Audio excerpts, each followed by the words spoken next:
Hello and welcome to another Victoria 3 video. Today we are going to be looking at both the developer responses and also some community responses to the latest Victoria 3 dev diary, that being the one on fronts and generals. Otherwise known as the mechanics behind the crackpot, I think is a pretty good title. My own thoughts and feelings on it are still in flux. I have been more positive and more negative at certain points, and I'm probably going to be giving my own thoughts at some point, whether it be in this video or in a future video. I'm not sure just yet, but we'll be going into my own thoughts on it and maybe some suggestions perhaps. But yeah, right now we're going to be looking at some community comments, and we're going to start with this one. This comment is from before the dev diary came out, and I just wanted to highlight it because don't be like this person. If you are in favor of these new mechanics, if you're in favor of the new concept and that you're in favor of the new mechanics, don't gloat for over the people who are not in favor. Don't be that pathetic, right? And yeah, I'm just going to call this person out, right? You're pathetic. There's no two ways about it. The dev diary is going to show mechanics far more complex than war in any Paradox game to date, and the anti-crackpotters will be coping and seething. See, it's absolutely fine to be in favor and to be glad that warfare is the way that it is in Victoria 3. That's totally fine. But to rub it in the face of the people who are disappointed is pathetic. Don't be like this person. Be better than this person. Next up, we've got this guy. I personally love for generals to have a bit more flair or personality to them. I think having your own Ataturk or August von Mackensen. Not necessarily historical, but unique or interesting. Totally agree. And I think from what we've seen of the dev diary, I do believe that this person got what they wished for. I think the generals do have a lot more personality than they did in any other game, bar maybe Imperator and CK3. Good guess, good desire. I like it. We've got this one here. Prussia boos are about to feel the aristocratic system firsthand.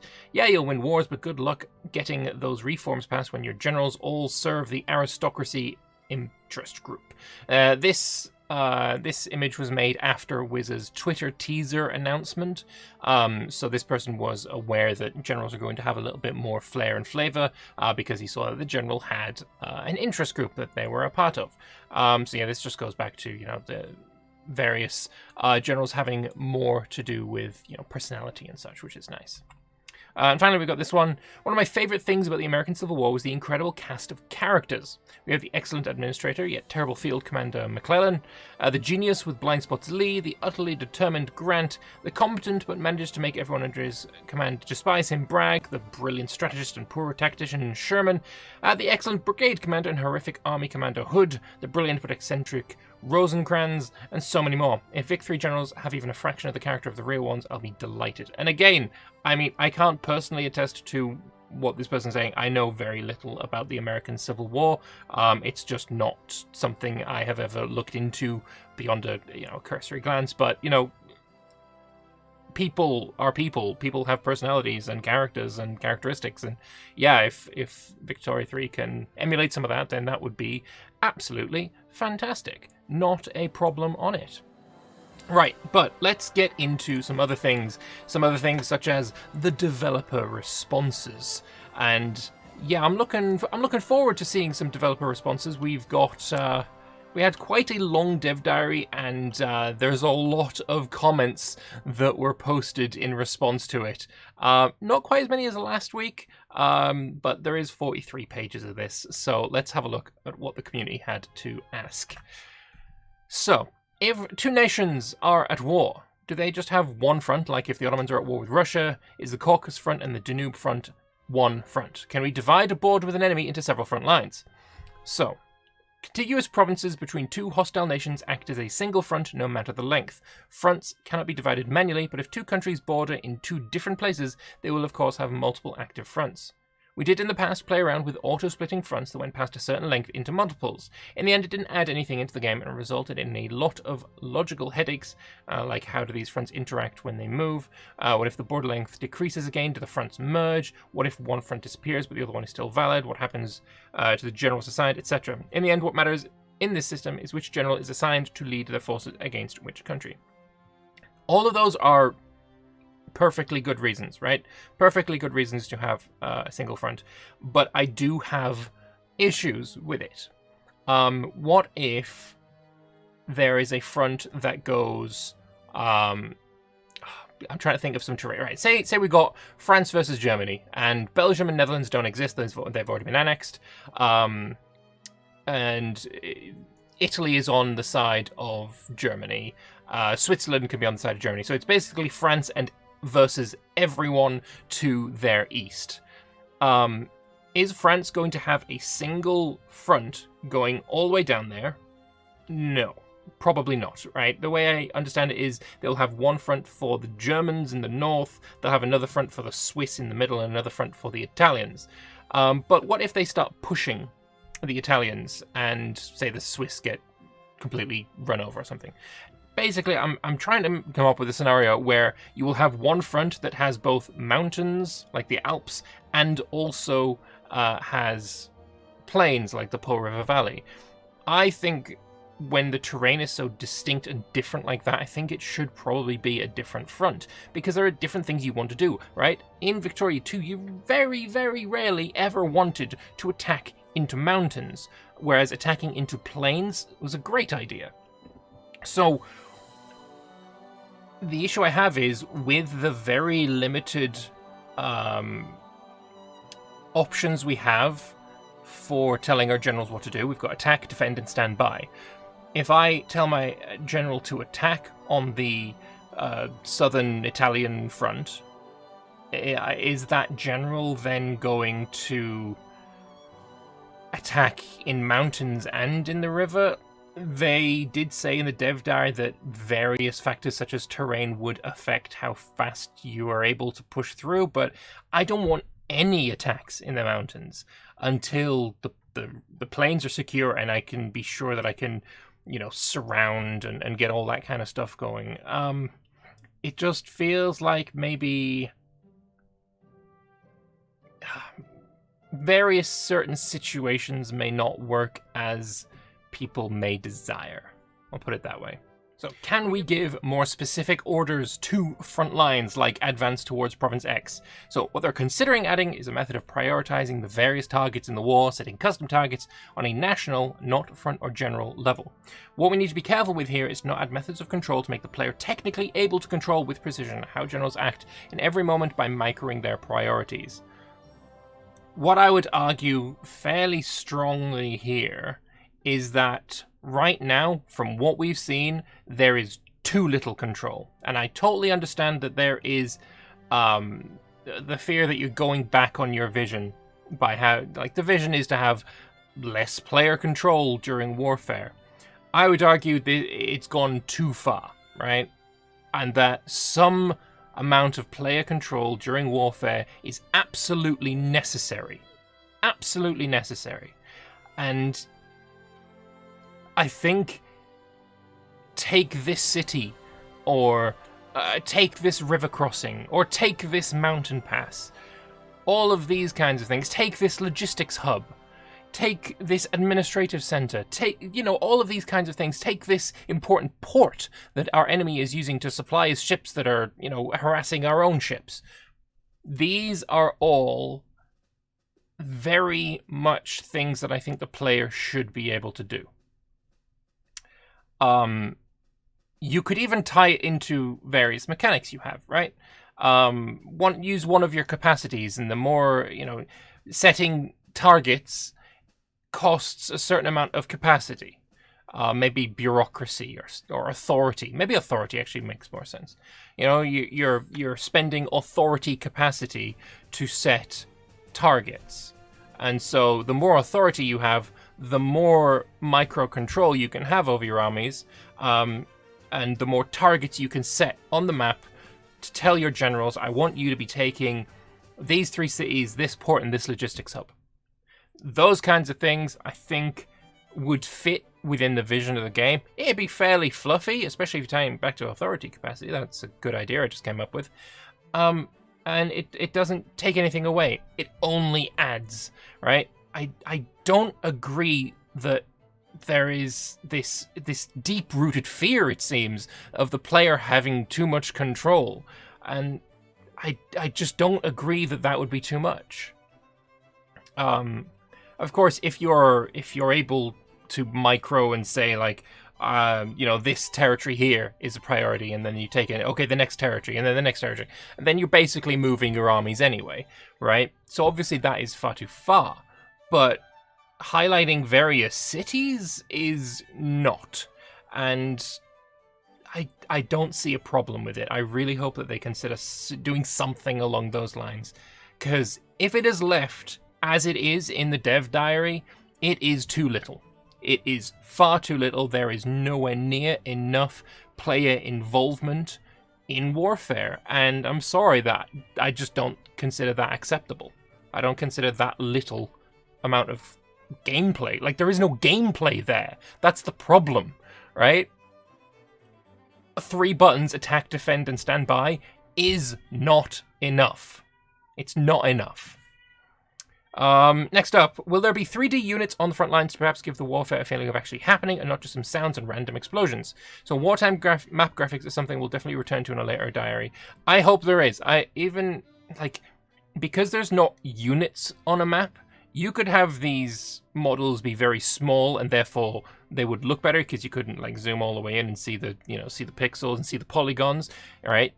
But you can have many more of them, right? And you could show where their attacks are happening, or where you're being attacked just by the map graphics. I think that would be really cool. I really hope they add something like that. When planes start getting involved, you can show planes flying around. Naval battles would obviously have something there as well. Just making it more visually interesting, I think, can only be a good thing. Will generals be able to become politicians and or take over government? So yes, characters can switch roles under certain circumstances. They cannot currently hold multiple roles at once though. Fair enough. This looks great. When you talk about getting new artillery, does that mean different tech levels of artillery and other military goods count as separate goods? So different tech tiers of military goods are not modeled as separate goods, but rather as larger quantities. This doesn't just go for military goods, but all goods in the game. Increased quality is modeled as an increase in quantity. Better bakeries don't produce different bread, just larger numbers of groceries. When pops buy better quality clothes, we represent that as more clothes rather than level 5 clothes. There's some exception to this. Luxury clothes and luxury furniture are separate goods from the basic versions. Similarly, there is distinctions between man of wars and ironclad ships, since this represents not just an increase in the quality of a fleet, but a huge shift in approach where entire industries had to retool. It would of course have been possible for us to add every military invention as new goods, but other than performance concerns, it would have made, for example, the trade game a lot more cumbersome, as you'd have to ensure you trade with the country who produces exactly the guns your troops need, and if they switch to something different, you have to find a new trading partner, etc. Having every single type of artillery, of course, that's not nearly a good idea. And I think inventions... I mean, how would I model it? Because what he's talking about, the military goods there are different production methods in your barracks is what I am taking this to mean, right? You've got a production method in your barracks to create the new type of artillery that you've just had, and that will produce more of them. I don't know if I agree with that, though, right? Because there has to be some corresponding change to how your army fights, because 100 cannons from 1836 are not equivalent to 5 howitzers from 1936. It's just not the same. So just an increase in quantity, I don't know if that fully represents what is going on here. And it's funny that they mention, luxury clothes and luxury furniture. I have a feeling with this definition that they're going with here, if luxury clothes and luxury furniture weren't in Victoria 2 as separate goods, I don't think they would be here as well. Like, when Pops buy better quality clothes, that's represented as more clothes? Or is that represented as luxury clothes? Like, there's a contradiction there, and I feel like it is definitely they've been caught in a contradiction. Maybe I don't know. I think I honestly feel like if these weren't in Victoria 2, they wouldn't be in Victoria 3 either. Like, you know, they're a legacy good that, you know, they forgot to take out. No, it's weird. I don't know what my solution would be, because obviously it's very much not feasible to have like 100 different types of weapon and ammunition and cannon and all of this, right? That's totally not feasible. But just having more is also a bit weird. I would have expected some kind of quality increase in your troops rather than a quantity increase of the goods themselves. Yeah. It's a weird one. It's a weird one. Can you still choose who to recruit to avoid the recruitment of rebellious minorities, for example? So when recruiting new commanders, you're given a few options to preview and choose between.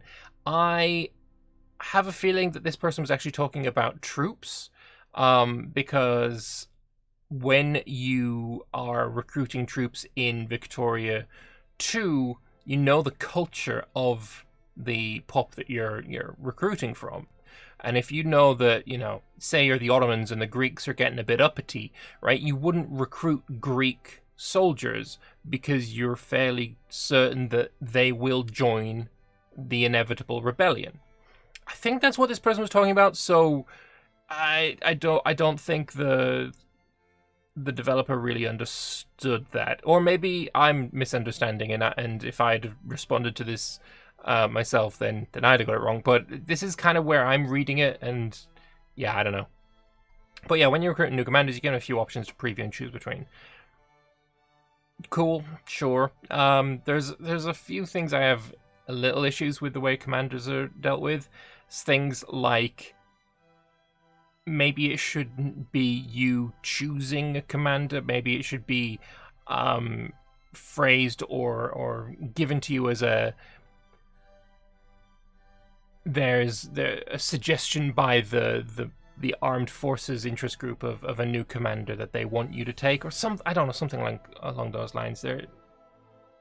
But I'm sure, like, when you're recruiting new commanders, then it can sort of be flavored like, you know, this person from this interest group, and then they'll be happy if you elevate them to commander, and, you know, stuff like that. Be nice as well to see the history of various commanders. Like, this commander used to be captain in this army, and he fought in that war that you had a few years ago. That kind of thing would be pretty cool too. I don't know. Does the Mobilize button also have a spending production feature, so we can calculate how will our budget look instead of being in the red? So apparently they're working on that, which is quite nice. What if I piece out separately with the other biggest participant, and now I only have some small minor to fight? Why would I need all my troops mobilized? He's talking about being unable to demobilize a general and his army before the end of the war. It's a thing that we've noted, and will likely design some sort of exception for when such edge cases arrive, but permitting generals to demobilize any time would take away the whole dynamic of choosing when to mobilize which troops, so the default will be that by committing those troops, you've committed them for the duration of the war. I'm totally with Tempest right now, especially when you're thinking of things like, I'm in 2 wars. One is versus a really, I mean, it doesn't even need to be really big, right? You could have, I'm in 2 wars. One of them is against, Aceh in the Indonesian area, and one is against Zimbabwe in Africa. So I've mobilized 2 generals, one to go over to Indonesia, one to go to Africa. So I'm fighting these 2 wars, and, you know, maybe the one in Zimbabwe, right? That one's taken a bit longer. Maybe they've got an ally or something. Or in Indonesia, nah, it's done. It's fine. It's fixed. You know, conquer them real easy. I can't demobilize the army that's currently in Indonesia because I'm still at war with the guy in Zimbabwe. You know, there needs to be exceptions for these kinds of things. Maybe when you end a war, or maybe when you peace out with somebody, then you get, you know, a grace period of, yeah, you can demobilize right now. That kind of thing could be useful. Maybe when maybe if you just have one participant, you're in a big war, so you mobilize a lot of troops. But this big war ends up being a bit easier, and you've basically cleared it all out. You're just putting the final touch on it, and you get attacked by some tiny guy. You finish the war with the big guy, and you've got a lot of troops raised, but I only need small amounts for the tiny guy. Can I demobilize the rest? No, apparently not. I definitely think there should be some kind of way to demobilize troops during war. That definitely. Will there be ways to influence how fast we want our advance to be, deciding between a slow methodical march to a fast blitzkrieg? And we'll be able to influence how many troops we have in certain areas in order to prop up areas we think are less hard to defend, while letting areas such as mountains less defended due to their terrain. You want more control in warfare? Go away, 3NG Gaming. You're not allowed to have more control during warfare. So, there are a number of factors that influence these things. Your decisions here come down to which production methods you activate in your military buildings, which is what determines your battalion's attributes, and which generals you hire, promote, and deploy where. In other words, you don't say, we're going to win this war with a slow methodical march. You ensure you have generals who take their time, ensure good supply, and stay away from putting your war budget into newfangled inventions like tanks. I mean, was the idea to do a blitzkrieg, was that, high command's choice, or was that the individual general's choice? And how much control should the player be in that kind of situation? I suppose, hiring a slower general it is a little bit of control that you would have over that. But again, it just comes down to, I think the player should have more control than what has been offered so far. This is good, but how do colonial wars work? Do I still need to mobilize my army at some point? Is there a standing army, dealing natives in easy wars? Dealing with them, I guess. Mobilization as a term in Victoria 3 covers everything involved in getting battalions readied and organized under the command of a general. So in your situation, if you have built some barracks in a colony and recruited a general to lead them, you can choose to mobilize only that general if you wish. Despite your colony probably having low infrastructure, since you're not mobilizing very many troops, it will probably not take too long to get ready, and since the general is right next to the front, it won't take him long to travel there to advance it.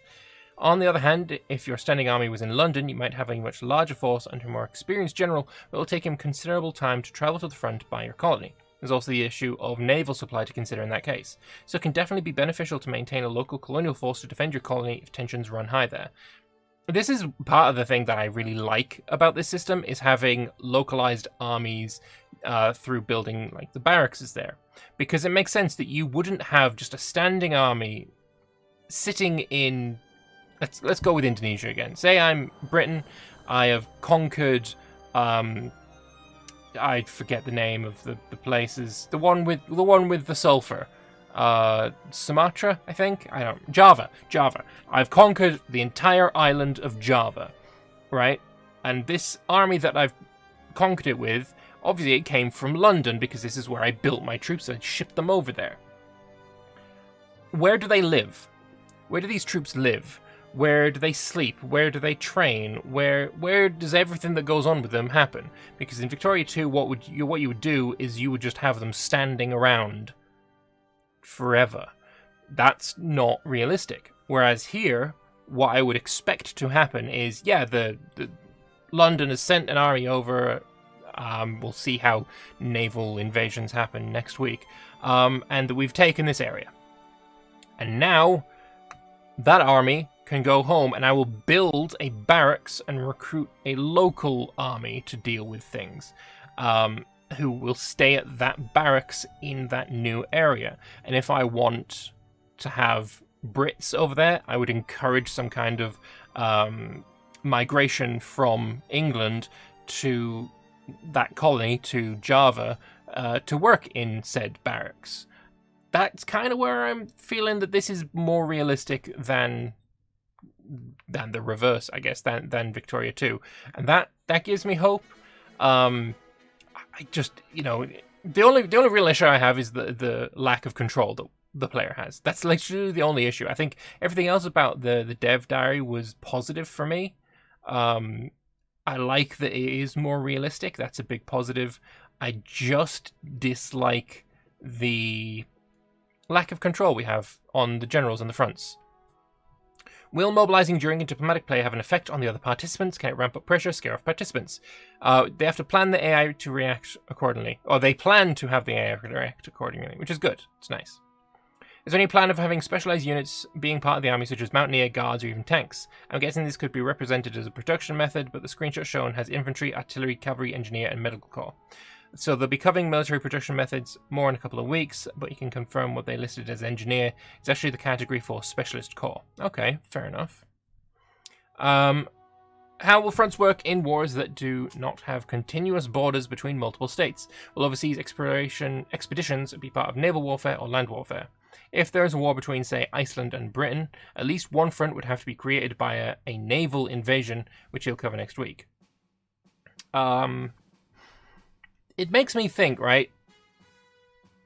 That front, why would that front be created, right? What if the naval combat between these two powers results in a stalemate and no front for infantry, no front for land forces can be created because there is just an impossibility of, say, England landing on Iceland or Iceland landing on England? Why does it have to be created? Or are we talking naval invasion as a thing, like a very separate mechanic where it is literally about armies landing? I feel like this is maybe just like a little badly worded. I feel like there is going to be a case where, you know, you can be at war with somebody that doesn't have a border with you. There would be no front until you navally invade, and then a front would be created. Potentially. We'll see. Okay. Interesting. Regarding the per general unit caps, it looks like they're hard caps, right? It seems to me that it might be a good idea to go over that cap at a cost in bureaucracy or something. You could then perhaps have technologies that reduce that cost. That way, as your military administration improves, you can have your best general command a higher percentage of your troops. So there are hard caps for how many battalions that general can directly command. A particular battle can include troops outside that general's direct command as well, if there are multiple generals on the front, or if there are garrison forces to draw upon for defense. But only directly commanded troops benefit from the general's traits. The reason it's not a soft cap is because the dynamic of only being able to grant a general more troops than their peers through giving them promotions, and the political implications from that, is an important design element we don't want to water down. I wonder if the highest level of general will have no cap. That would be kind of cool. So once you get to this level, yeah, you control as many as we can give you. Maybe that would work? I don't know. What happens when two previously split fronts collide? Like a southern and western front linking up. So they merge and all generals assigned to either are now assigned to the same front with the same orders as before. Wouldn't it be possible, like, so, okay, say this happens, and you would have a situation where you've got multiple generals on a front and you're able to give each of them different orders. You give one of them an order to advance, one of them an order to defend, and those are your only orders, because standby, okay, we have one of them stand by, whatever. 3 orders is not enough. It's just not enough. How do we know where each general is? Do we have a general that is, you're going to be able to see that this general is in the north, and we can see that this general here is in the south, and we can see that this general here is in the west? Are we going to be able to see exactly where each general is commanding on the front, or not? Because if I've got a big border, a big front, let me think of a decent one. Say Russia versus a big Germany. And I don't really want them to advance through this Polish forest. And, you know, one of the generals is really, you know, I can see that one of the generals is up in the north. There's a big forest. I don't want him to advance over there. That seems like a terrible idea. But if he advances down in this area that's, you know, a lot of plains, that seems like a really decent idea. Maybe we could do that instead. Or I don't want him to advance over the Carpathian Mountains, but there's a plains that goes, you know, around the north of it, and you can go from, Poland to Vienna without crossing mountains. Can I do that instead? I don't know, because I can't. Can we see where the generals are at any time? I don't know.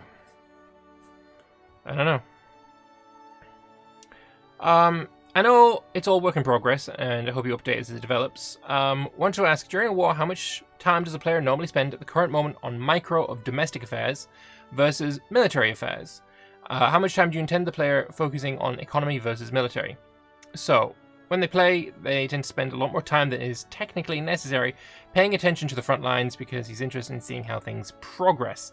But things don't slow down at home just because there's a war on, rather the opposite, so you can't ignore that side of it. Your domestic affairs also strongly influence how long you can stay in the war, which is a major reason to ensure that you're home front as well. In raw numbers, for him it's 60-40 front lines to domestic, but I say the design target is to permit for a split of something like 30-70 as needed.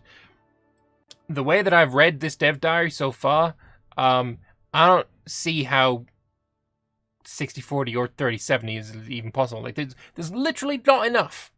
There's not enough for the player to actually do, right?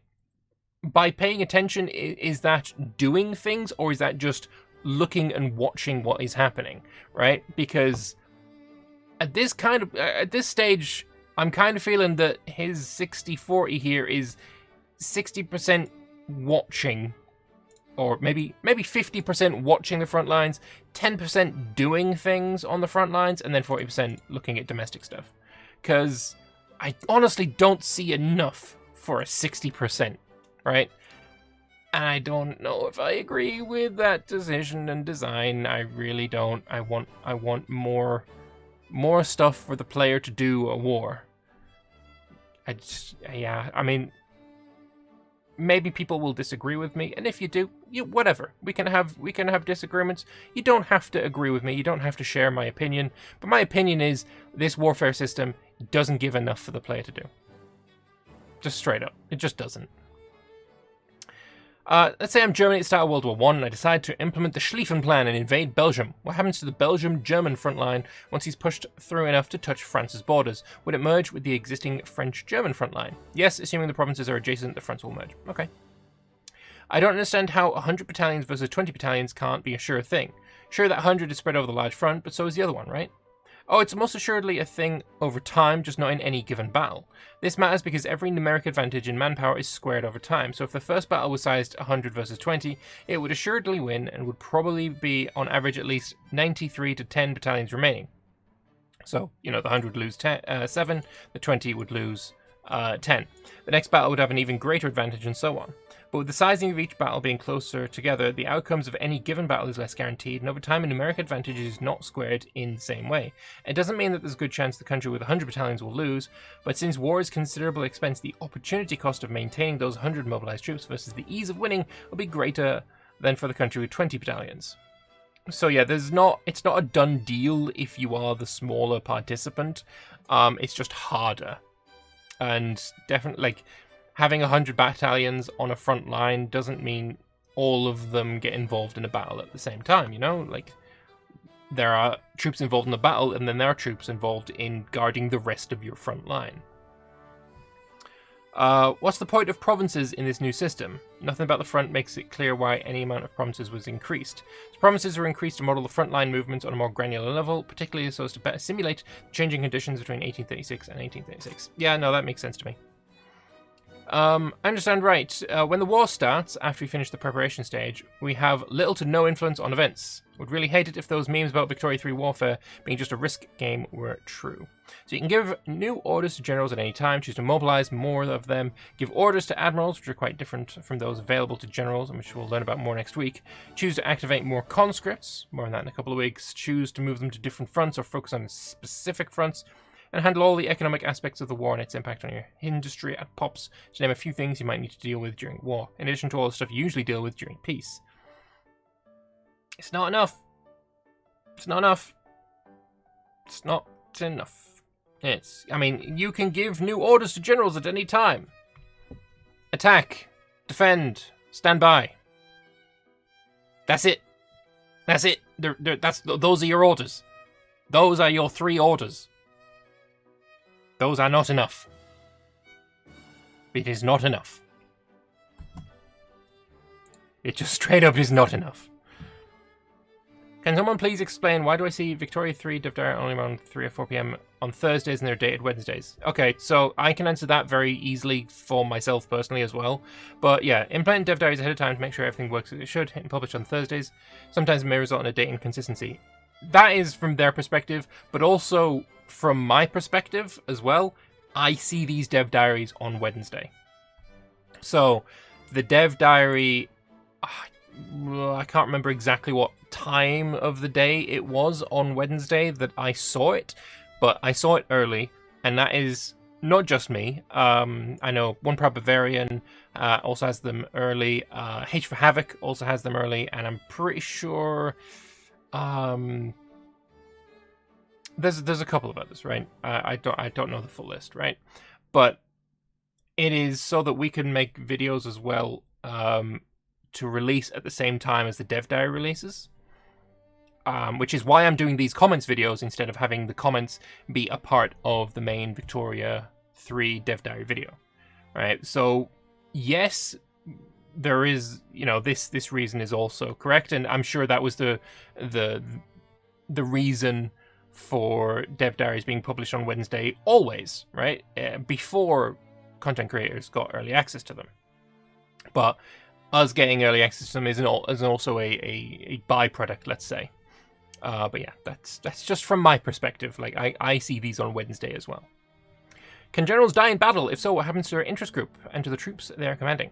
Generals dying in battle would be a random event type thing. There's no specific mechanics for this. It is, however, not uncommon for generals to gain various conditions during war which affects their health and can cause them to die at some point in the future. It can also happen naturally due to age. When generals die, their interest group will lose the clout they conferred upon them, and their troops would be reassigned to other generals, or the garrisons if nobody has enough command limit for them. Your general dies, and 100,000 troops go back to the barracks. That doesn't sound too particularly realistic to me. Reassigned to the generals, yeah, I would argue that instead of this, they would stay on the front lines but be generalless, and you would have an alert pop up. It's like, yeah, you need to hire another general to replace this guy who's just died. Promote somebody to take his place, because troops just immediately returning to the garrison if a general dies is very unrealistic, especially in the middle of a war. Can you imagine World War One? You got France versus Germany, the front lines, the trenches, whatever, right? Say one of Germany's generals die. Do you expect like 100,000 men to just pack up their shit and go home? To go into garrison instead of like, a new general taking command? I don't think that's realistic at all. Like, at all. Like, not even a little bit at all. Hopefully that changes. I think you'll still run into a lot of these corner cases when dealing with fronts against multiple neighbouring countries. Also, very long fronts bring their own difficulties. From a supply and command perspective, it should actually matter where troops are concentrated along the front. Some parts will have high infrastructure areas and some parts distant hinterlands. With a very long front, a general's troops could effectively be teleporting from battle to battle. So, they've definitely run into a lot of edge cases with how fronts behave while developing this system, but it currently looks quite stable. Since we compute how many units are allowed to be involved in any given battle and don't throw all of General's men into battle after battle, the risk of units teleporting even along long fronts is practically virtually non-existent. I think it's less about, like, teleporting and more about being able to see where the concentration of troops are, right? That's the bigger part of that question that I saw. It's that you would have the concentration of troops more in the industrial areas, because taking that city is going to be a lot more difficult than taking bumfuck nowhere. And it would be nice to have like a heat map of where the troops are located. And then it would also be a really fucking nice idea if you could then give a priority or a set of orders to a general that weren't just attack, right? Attack here to strike south during their lesser defended area. organize an attack against the part of their front line that doesn't have a whole lot of troops there. That kind of thing would be really cool. I want to see that. I want to see that. But no, we get attack, defend, stand by. What if a front splits? Say the Italians and French push into Bavaria in World War I and link up, but the Germans rally and push them back, with the front re-splitting at the Swiss border. With some of the German minor states, coalitions that can plausibly exist, I'd expect a lot of this, if we see Prussian or Bavarian-led alliance groups fight in the 1950s or so. So then they split, and the generals decide where to go, and if any newly created front ends up unstaffed, maybe only had one general on the front that split, you are notified. Okay. In case of one general having the capacity to command all armies from a specific strategic region, there's some advantage in recruiting more than one general per strategic region.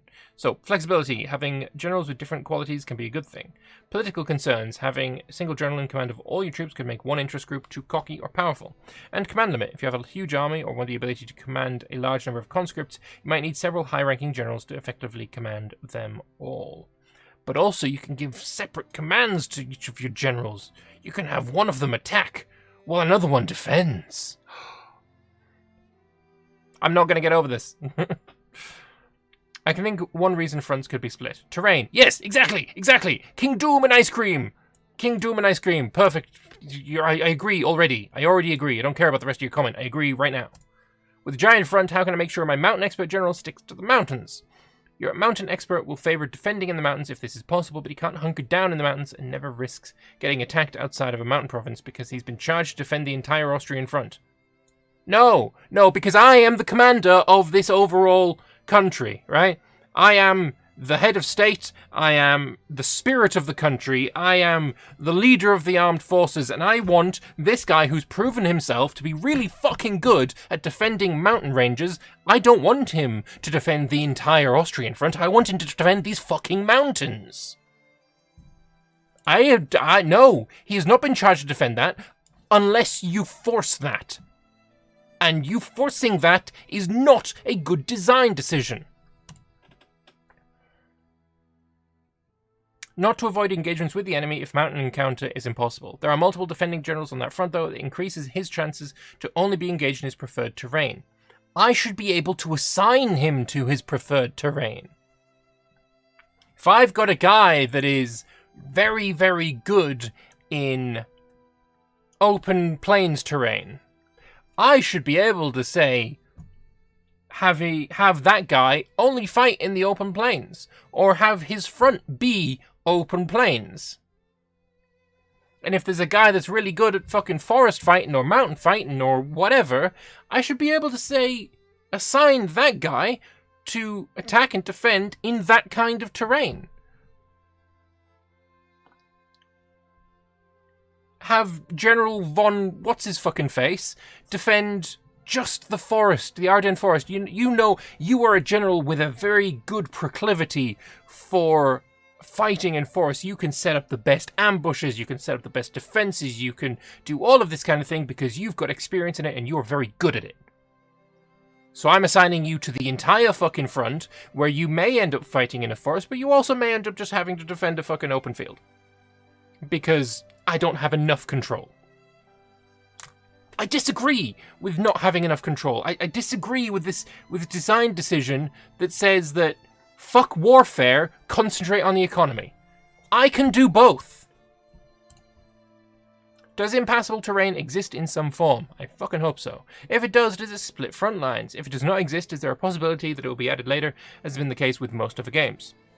Impassable terrain exists and will split fronts, yes. However, since province-based unit movements are not a thing in Victoria 3, there's less need for very small patches of impassable terrain that would otherwise cause a lot of front fragmentation. Most impassable terrain in Victoria 3 is of the inhospitable wasteland variety, like deserts and tundra. Alright. I've been playing this company's games for about 20 years. I have to say that I'm satisfied. Good for you.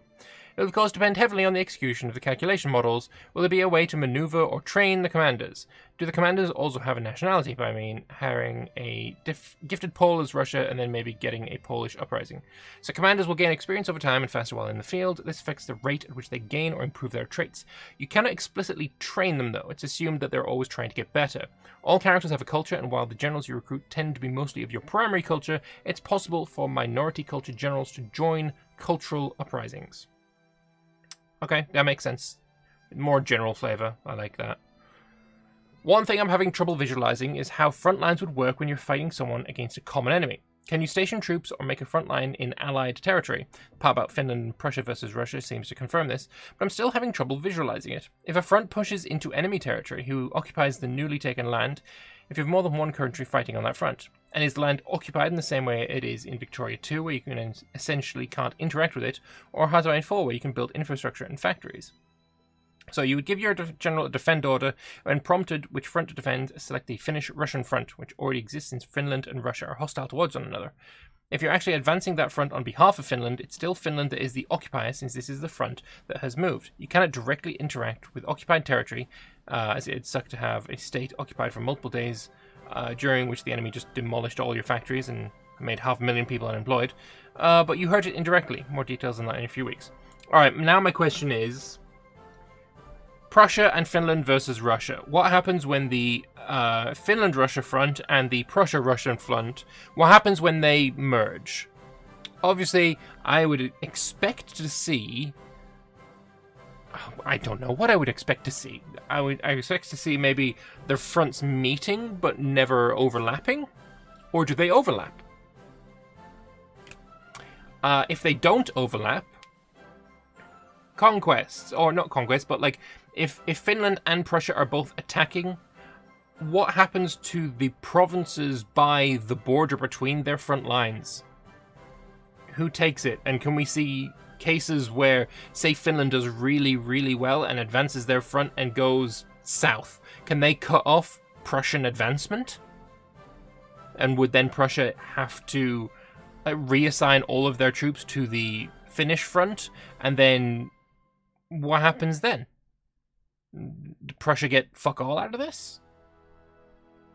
There's so many edge cases. I don't know. It'd be so nice if we could be like, you know, creating our own fronts exactly where they need to be. But, you know, whatever. Are troops assigned completely automatically, or do we have some control over it? Don't expect control. Evidently, that's not the design choice here. If I have true generals in a strategic region, can I give all of my tanks to one of them, or are they split randomly or proportionally? Also, if I only have a single sparsely populated state in a strategic region, does that mean I cannot use the troops there in a meaningful way without creating an expensive general purely for that state? Troops are assigned automatically to some degree in accordance with rank, but also prioritizing minimizing fracturing between military buildings. So a certain general is likely to get all 10 battalions from a barracks in one state, while another get 20 from 3 different states, rather than just getting the first 2 and 3, and second getting 5 from each state. The way you can tell which general has command of which units, from which barracks, and make adjustments accordingly. Alright, that seems fine. Battalions from strategic regions without generals can still defend their region from incursions, but do so completely hands-off without the benefit of a general's trait, and with no ability to concentrate them on a specific front. But a single general with low command limit is not particularly expensive in bureaucracy. Virtually all countries would hire one in that situation without breaking a sweat.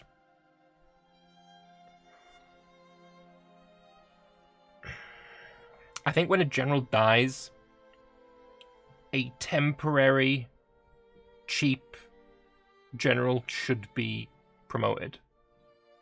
Just so all of those troops don't fuck off back to garrisons, because it still seems like a terrible oversight. What happens to troops when the states which their barracks are located in are conquered by the enemy? They can no longer be supplied by their barracks, which will cause their general supply score to drop proportionally to how large of a percentage of the force they make up. This in turn decreases the max morale of the troops under the general's command. It'd be nice if they could be like supplied from other barracks as well in that case. It's like, say you've got 2 generals on a front. One has their barracks in Alsace-Lorraine, and the other one has his barracks in, like, Cologne. Alsace-Lorraine gets occupied by the French. So he can't take the supplies that are in that barracks. But there are a bunch of supplies in Cologne, and it's actually a fucking huge barracks. It's got supplies out the wazoo. So many supplies. It's like supply heaven. But we ain't giving you those supplies because you don't deserve them. No. It doesn't seem quite right, does it? I should be able to supply from whatever barracks I want. It just maybe at a little bit of a disadvantage or a little bit of a penalty or something along those lines. But I can't see the logic behind all the specific barracks where your troops come from is now occupied, therefore fuck you. I don't understand the logic behind that. With this new mobilization system, how will garrisons work? For example, in places like Gibraltar, Hong Kong, etc., you might want to keep constantly a relatively large number of troops at high readiness. Do you just build lots of barracks in these places? And if you build barracks overseas, will army pop migrate from the homeland to fill them? This is kind of what I was saying with the Java situation earlier. To fill them if there are not enough eligible local recruits. In places like Gibraltar, there might not even be enough eligible local pops to proportionally garrison them. Not to mention you might not want to garrison with local pops if you fear a local rebellion. So yes, you build barracks to recruit soldiers who then go into the garrison by default and only leave it if they're assigned to a mobilized general. Since barracks are buildings, they hire according to the priorities that normal government buildings do. If they run out of local qualifying pops to hire, they won't forcibly move people from other parts of your country there, but over time people will move there naturally to take the available jobs. That seems reasonably okay. I'm okay with that. In CK3, there's a system where within a battle there are a bunch of advantage rolls that add a bit of extra strength to one side or the other. The trouble is that because each battle consists of many such independent rolls, the variance washes out and the rolls barely matter. Where do you strike the balance of variance with fronts and battles? Does any individual battle really matter since there are going to be many of them before the front is won or lost? A 100 versus 200 front is a sure thing, but what ranges of strength ratios do you envisage not being a sure thing? In a vacuum, how should we think about the odds of victory in a 60 versus 40 front, for example, assuming all else is equal? So he's basically taking the battles to be like the rolls, which is an interesting take. All of the things being equal and taken as average, intuitively I'd say the odds of a 60-40 front should work out to be about 70-30 within this system. So if you've got 60 battalions on one side, 40 on the other side, then about 70% of the time, the 60 will win. That's, interesting.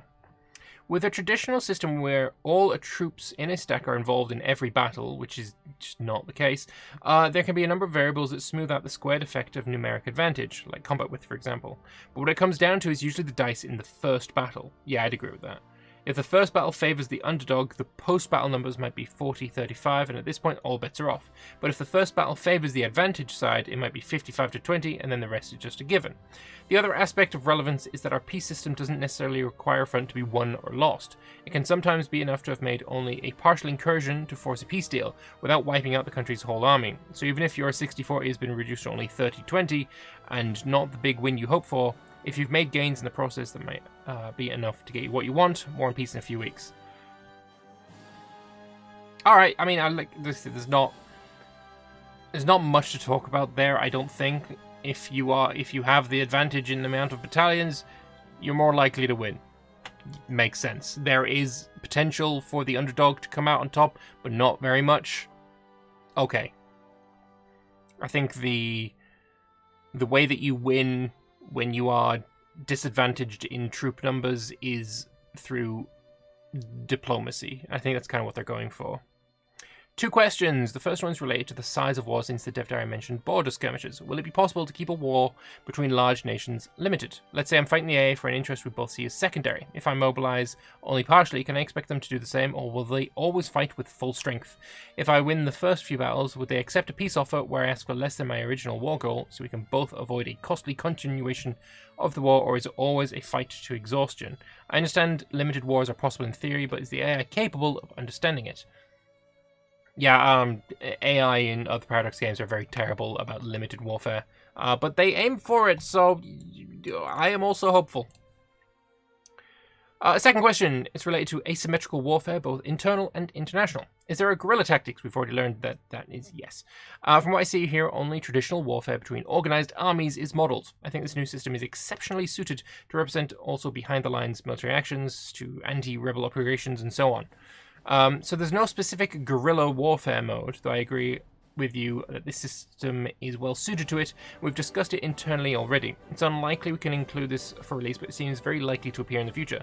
On that note, I can also mention that limited wars, in the sense of wars limited to certain geographic regions, like colonial wars, are also something we think work very well in the system, and considering much the same way. It's interesting, we had, I think it was Paul Dupre saying that guerrilla wars are possible in this new system. Like, I'm pretty sure there is a screenshot floating around about him saying that on Discord, and if there is, I will post a picture to that, like, up there, so you will see it now. That was a terrible click. Whatever. Anyway, moving on. Speaking of which, will each province have a name? I always dislike the fact that Hoi4 removed that. Would you give provinces more of a purpose in the game, if only a cosmetic one? Provinces are getting less and less important in my main worry about the game so far. So no. Because if I asked people to write up unique names for 40,000 plus provinces, they'd quit. On the upside, there are 4 or 5 named cities in every state region, which means over 3,000 uniquely named specific locations. Yeah, I'm fine with the cities having names, but the land itself not. That's fine for me, to be honest.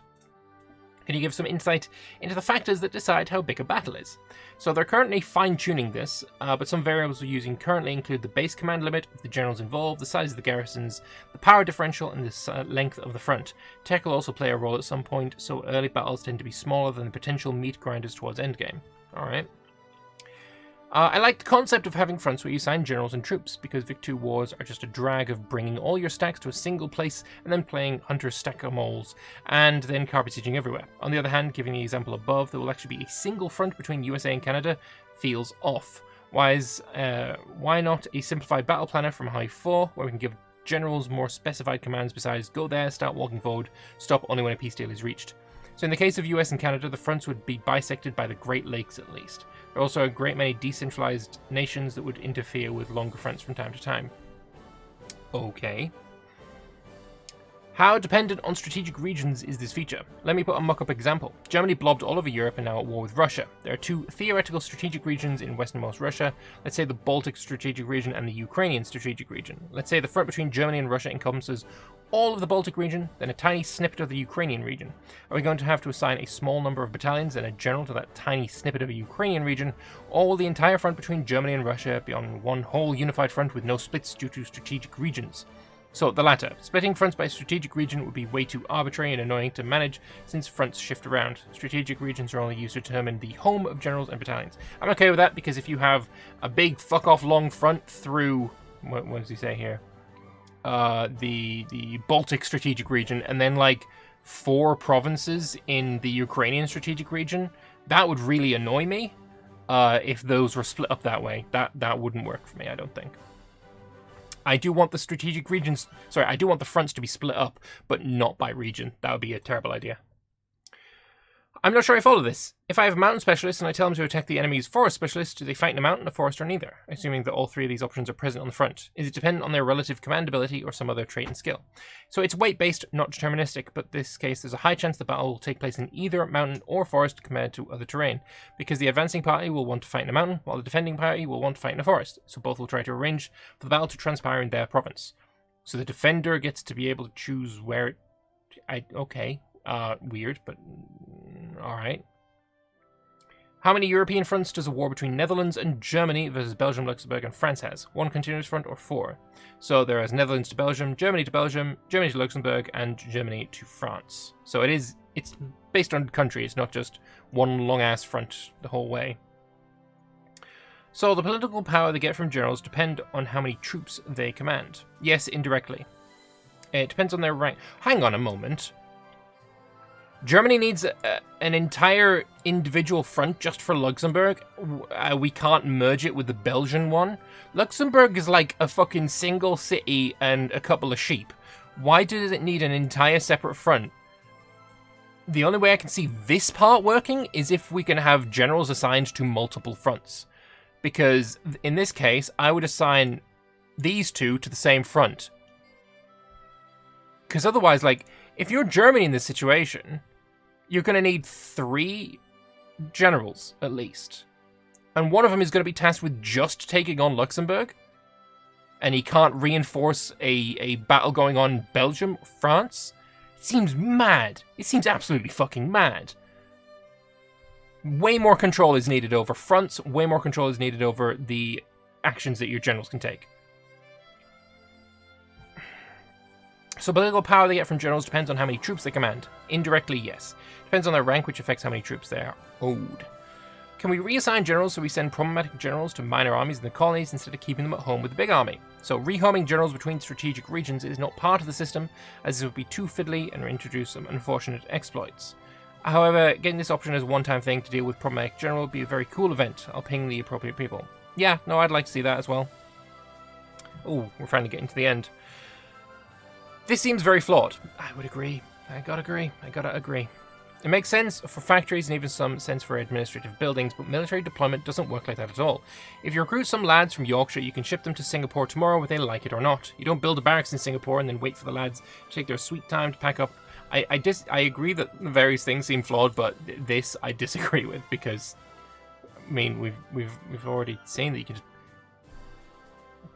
could bring them over, sure, but then they don't stay there. So you can build a barracks in Yorkshire, recruit your lads, and send them Yorkshire lads to Singapore when there's trouble brewing there if you like. You can also raise conscripts in Yorkshire and ship them out as you need them. But we're not talking about sending an army for temporary deployment overseas here. If you want a military base in Singapore that houses, trains, and equips your troops, serves as a military logistics centre and supports their families for multiple generations, then your ability to operate it will depend on the local market access, infrastructure, population, etc. in Singapore. You can encourage pops to move there from other parts of your country, certainly, but that's a separate mechanic. And finally, thank you, it's very reassuring, it's the same guys here. Staying on that example, if I do ship them from Yorkshire to Singapore because trouble is brewing, but I don't have a barracks there, will they all starve? In other words, are barracks your only logistics centre? So the barracks in Yorkshire is still considered their logistics centre, so the troops now in Singapore must be supplied by an overseas route, more on that next week, from the barracks in Yorkshire that handles all their acquisitions. So, interesting stuff. Right, I had originally planned to add in way more community comments. But this video has already gone 53 minutes just with the developer responses because holy fucking shit, there was a lot of them. And I do absolutely appreciate the devs doing this much. That is fantastic. My thoughts right now are there is not enough control that the player has over what their generals are doing. And now I have some ideas on how I would solve that issue, but it's probably going to need to be in its own video, and I need to think about the exact implementation that I want. I have started to think about it already, and I guess I'll give you a little bit of a teaser as to a bit of the response that I've had to my suggestion. I guess no, I won't. No, I won't. Yeah, I will. I'll just show you this. Here's my idea, and one of the devs quite liked my idea. So I'm going to be making that video at some point. And then I'm also going to do a video on more community responses to the dev diary. But it won't fit in this one because we're almost at an hour already and my throat's starting to hurt. So I'd like to know what your thoughts are. How many of these dev responses have you agreed with? Do you agree with me that we need more general control and more front control? Because those two things, I know warfare isn't a key part of the game and we're wanting to look at different parts of the game more. But to me, it just seems like there is too little control, and I just don't agree with that level that we're being offered here. But I'd like to hear your thoughts in the comment section below. So as I've asked in the previous couple of videos, please let me know where you stood on the dev diaries before you give me the comment, or put it after the comment, something like that, so I can see kind of if there's a shift in people's thoughts versus, you know, I used to be in favor once I saw the concept, but now these mechanics are making me turned off it a bit. That kind of thing is super helpful for me to get a kind of gauge on how the community sentiment is. So please do that. Likes are great. Subscribe for more Victoria 3 content. Like my suggestion video and the comments video that I'm going to be doing soon. But until the next one, thanks all for watching, and I'll see you by words. It was a long video. Bye-bye.